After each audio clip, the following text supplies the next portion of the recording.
A plane on fire and a country's hopes going up in flames. Dark plumes of smoke rose from Khartoum airport for a third day as government forces attacked from the air. They're targeting men from a militia called the Rapid Support Forces, but increasing numbers of civilians are being killed and injured. Medical supplies are running out, water and electricity supply are running out. The forces still exchange the shooting over our heads, and all of the injured people are civilians. We can't maintain medical services anymore. The worst of the bombardment and firing occurred early this morning. No one is safe, not even patients in hospital. There is 2 hospitals that have an attack by bombing and missile. There is many of bodies, dead bodies in the streets and even in the houses. People cannot bury. They cannot bury the bodies because of the shooting outside. Some people tried to get to a safer place, but others have been pinned down for 3 days, including university students in a basement and an aid worker with her 8-year-old son and several other families stuck in a school. We are still in a little bit better situation as we have sufficient water and food supplies, but I've heard from many colleagues and friends that they do not have that. Water has been cut in many locations across the city, and also people are running low on food supplies, so the situation is very serious. This is a fight between 2 men who pledged to work together. General Abdel Fattah al-Burhan, the head of Sudan's ruling council, and his deputy, the leader of the RSF, the militia, General Mohammed Hamdan Dagalo, known as Hemeti. Burhan represents Sudan's traditional northern military elite, which has ruled the country more or less continuously since independence.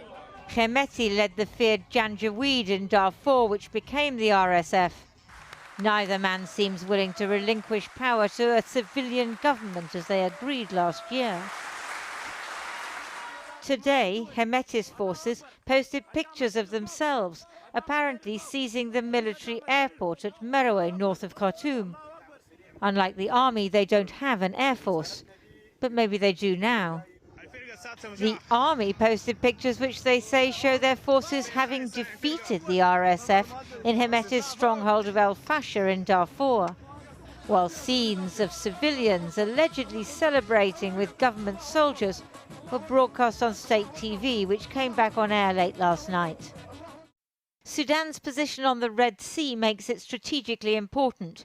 Russia's been negotiating to build a naval base in Port Sudan, which the US fears could jeopardize shipping through the Bab al-Mandab Passage, which links the Red Sea to the Gulf of Aden and the Indian Ocean.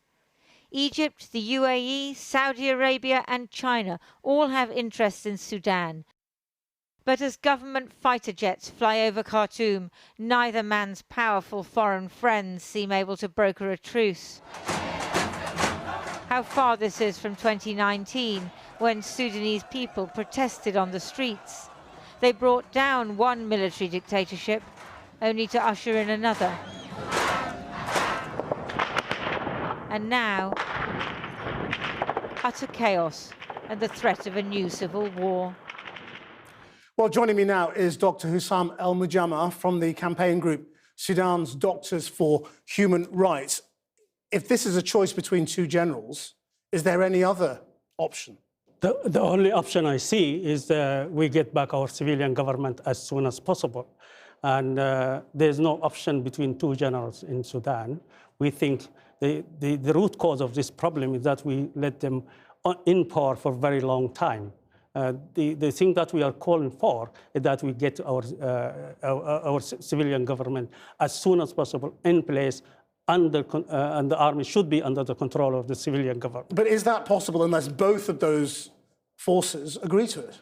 I mean, if only one agrees to it and says, we'll try and bring back civilian government, that's not going to work. I think if people exert enough pressure on them, from regional power or international power, everybody, and definitely our people are exerting a lot of pressures on them, then they will really crumble under the pressure.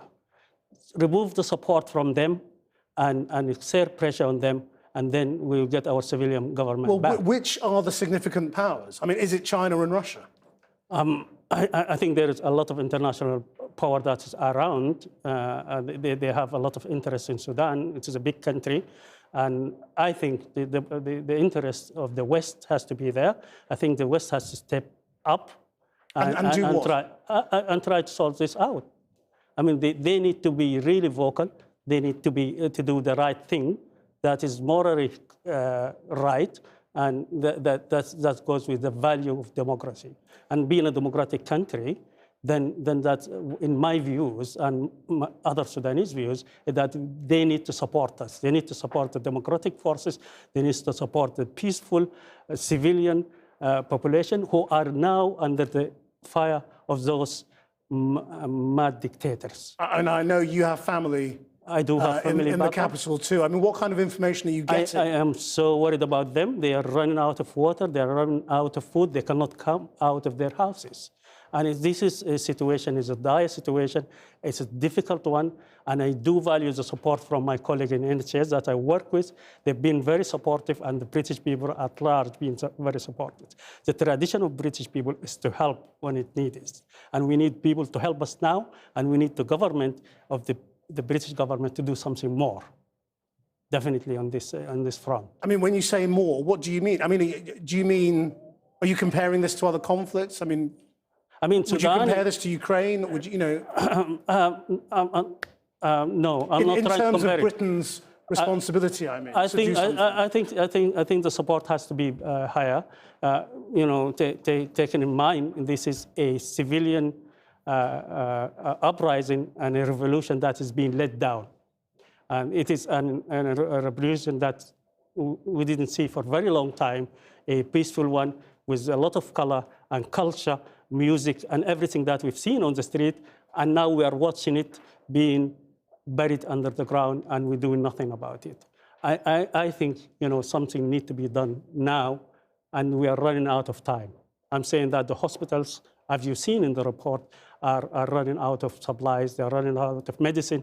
The staff are getting really exhausted, and the ambulance has been attacked. The hospital have been attacked. I mean, this is day 3. How easily could this slip into a full-blown civil war? It can go anywhere. And I think that's why we need people to step in now and step in really forcefully to stop this. Dr. Hussam El-Mujama, thank you very much indeed. Thank you. Well, joining me now is Andrew Mitchell, the Africa and Development Minister in the UK government. Mr. Mitchell, you heard that call that the UK government should do much more. What more could you do? Well, I very much hope the doctor is right. I'm sure he's right in his analysis. I hope he's right in his optimism that this fighting can swiftly be brought to an end. Britain is the lead country at the United Nations. We hold the pen in the jargon of the UN.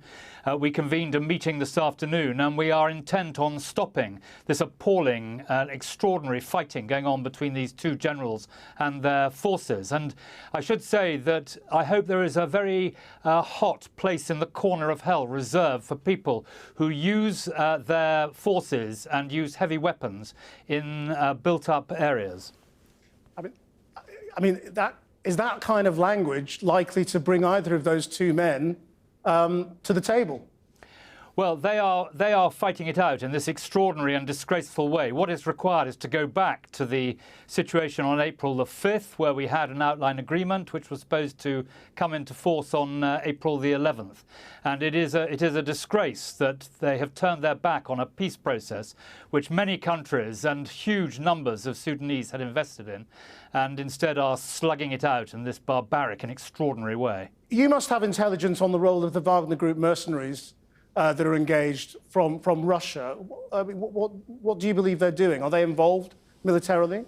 Well, I have no such intelligence on Wagner involvement, but I can tell you that the critical thing, as the doctor said, is for these combatants to lay down their arms and return to the process which was delivering civilian rule. After so long, they were nearly there, and then the failure to agree a method of command has led to this position. Who are the key international players now who can exert influence, given we know that there is Russian involvement in one side and obviously huge Chinese investment that dwarfs most other countries in the other. Well, both the Chinese and the Russians are calling for peace. We have seen, as I said, the United Nations action this afternoon. We have the IGAD, which has been invoked. We have the Quad, which met this morning, and we have the Troika, which is the United States, Britain and Norway, who have long had a very strong interest in Sudan. All these different entities and forces are calling for the combatants to stop, to have a ceasefire now, and to ensure that we move back towards civilian rule. And, you know, humanitarian workers have been killed. 1 for international relief, 3 from the World Food Programme have lost their lives. These attacks on humanitarians are absolutely disgraceful, although sadly not unique.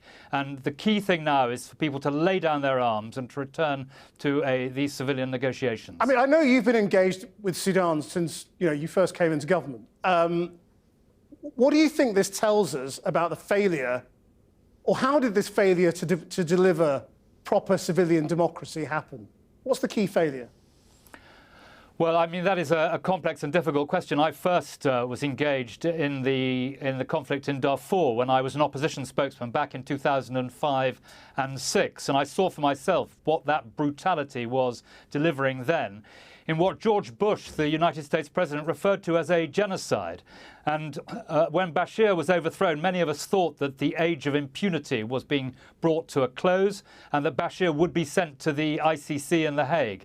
And he remains under house arrest today, but we hope that there will be no impunity for those who have inflicted this awful situation on the people of Khartoum and wider in Sudan. Now, you're in charge of British aid. What British aid goes to Sudan? Has it gone up or down in recent years? Well, it's slightly up last year on the year before, but we keep the humanitarian side of what we do. We continually keep under review. There was a $100 million programme which the World Bank put together with our support. There is a tremendous need. There's 16 million people who need aid and support in Sudan. And we are one of the key players in that respect. And as I say, our humanitarian support flexes depending on what is required. Andrew Mitchell, thank you very much indeed.